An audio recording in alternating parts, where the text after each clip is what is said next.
Smartness, હોશિયારી. બધે રીરી થાય એવું જરૂરી નહીં. કોઈ અમુકમાં થાય ને અમુકમાં ના બી થાય. કેરલેસનેસ, બેદરકારી. ક્યાંક ક્યાંક થશે પણ ક્યાંક ક્યાંક નહીં બી થાય. બરોબર. જો આ બધા ફોર, યેટ, વેરેઝ, આ બધા શું છે? ફોર, યેટ, વેરેઝ આ બધા આગળ કોમા આવશે. આ રહ્યા કન્જક્શન જ્યારે તમે વાપરો ફોર, યેટ અને વેરેઝ, બરોબર, ત્યારે શું આવશે? કોમા આવશે એના આગળ. બરોબર. આ બધા કન્જક્શન છે. બરોબર. તો બી એના આગળ આપણે કોમા વાપરીશું. શું મતલબ થાય છે ફોર? આ ફોર પ્રેપોઝિશન વાળો ફોન નથી. પ્રેપોઝિશન વાળા ફોનનો મતલબ શું થાય? માટે. આનો મતલબ શું થાય? કારણ કે. બીકોઝ ના અલ્ટરનેટ તરીકે બી તમે ફોર ને વાપરી શકો. ક્લિયર? એટલે આ જેમ બીકોઝ તું વાપરું છું. સાંભળ. અનિકેત, ધારો કે Aniket is dancing because he is very happy. Aniket is dancing, comma, for he is happy. Meaning આનો સેમ રહે. બરોબર. ફોર બે રીતે વપરાય. પ્રેપોઝિશન તરીકે બી વાપરી શકો, કન્જક્શન રીતે બી વાપરી શકો. What happen? શું કરીએ યાર? ફેંકી દો ઉઠાઈ. પેલા બોલા, એ કૃપાલને બોલાય ને.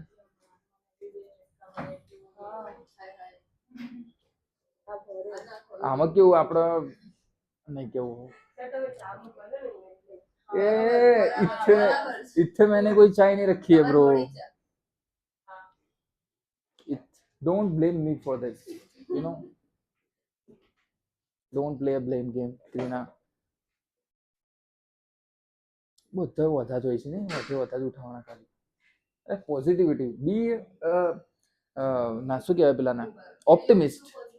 બી એન ઓપ્ટિમિસ્ટ, ડોન્ટ બી પેસિમિસ્ટ.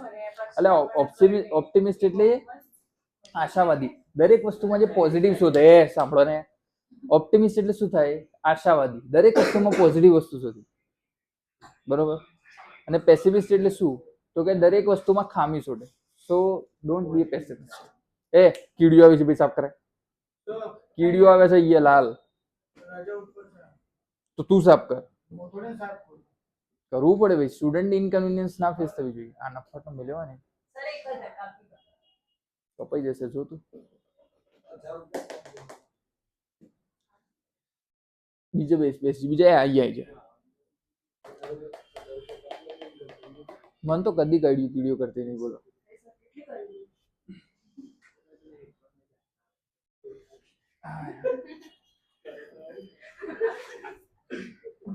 ચલો ભાઈ. ગેટ એટલે છતાં પણ. એ સાંભળ, ગેટ એટલે શું થાય? છતાં પણ. ધારો કે મિતેશ is studying IT. ના, બીજી રીતે કરીએ. Mitesh is working hard, yet he is not able to achieve good marks. તે મહેનત કરી રહ્યો છે છતાં પણ તેના સારા માર્ક્સ નહીં આવી રહ્યા. Krina is working very hard, yet she is not able to achieve 80. આવશે Krina, ચિંતા ના કરીશ. ઓપ્ટિમિસ્ટ. ભૂકા બોલાઈ દેવાના છે આપણે. પીટી વાળાને ખબર પડી જવી જોઈએ કે ના ભાઈ એક્ઝામ આપી દો.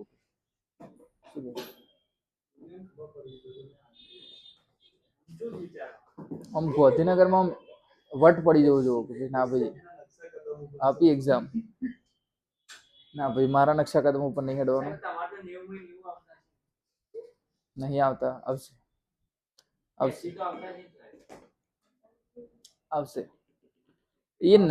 એ બી ચાલુ જ છે. બટ પેલા બેસ ના એ પરફેક્ટ છે.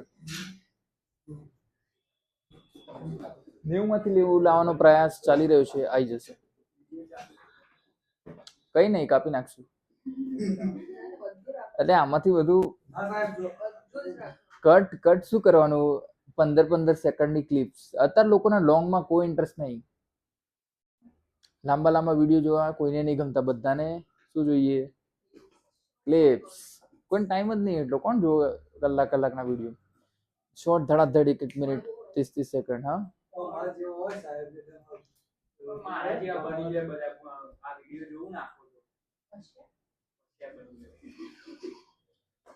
બરોબર, યેટ નો મતલબ છે છતાં પણ. વેરેઝ, વેરેઝ નો મતલબ શું થાય?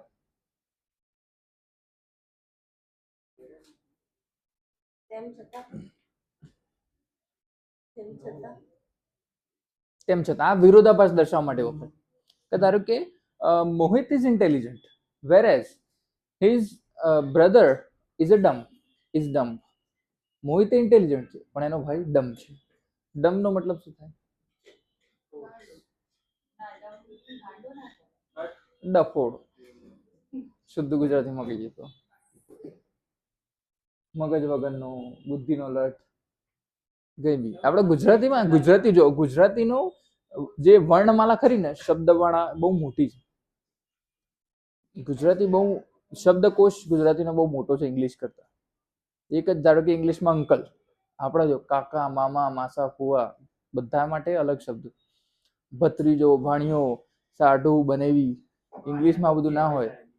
હા, નેફ્યુ. નેસી છોકરીને કહેવાય ભત્રીજી. ભત્રીજો તો નેફ્યુ.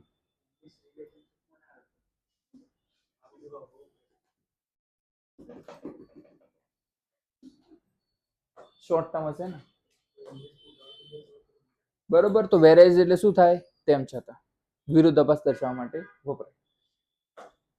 જો આ બધા શું છે? અમુક પ્રેપોઝિશન કન્જક્શન એવા હોય કે જેમના મીનિંગ સેમ રહેતા હોય. મીનિંગ સેમ રહેતા હોય. અમુકના એવું કે મીનિંગ અલગ અલગ મિનિંગમાં બી વપરાય. કઈ રીતે? જો સેમ મિનિંગ વાળા જોઈએ પહેલા. સેમ વર્ડ સેમ મિનિંગ, બરોબર. તો જો બિફોર, હી કેમ બિફોર મી. જો આ સેમ વર્ડ સેમ મિનિંગ એટલે શું દર્શાવે છે? કે તમે એ વર્ડને પ્રેપોઝિશન કન્જક્શન બંને રીતે વાપરી શકો, બટ એને પ્રેપોઝિશન તરીકે વાપરો તો બી સેમ મિનિંગ થાય, કન્જક્શન રીતે વાપરો તો બી મિનિંગ તો એનો નહીં બદલાય. મતલબ એનો સેમ જ રહેશે. બરોબર. જો પેલા બિફોર ને એ પ્રેપોઝિશન તરીકે વાપર્યો. હી કેમ બિફોર મી, તે મારી પહેલા આવ્યો.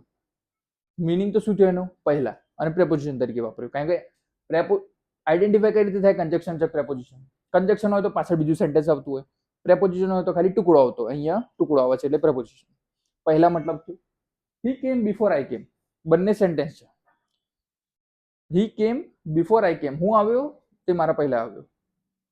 મતલબ તો સેમ રહ્યો. બરોબર. તમે પ્રેપોઝિશન તરીકે વાપરો કે કન્જક્શન. આવો છપરી, કઈ વાંધો નહીં. શું ફેર પડે? હુ કેર્સ? મજા આવે. हाँ वही तो कह रहे हैं. No worries. થંબનેલ જો હું બનાવું, થંબનેલ તો ભૂકા બોલી જાય એવું બનાવીશું આપણે. શું કેવું? ચલો બરોબર. મતલબ અહીંયા સેમ રહ્યો.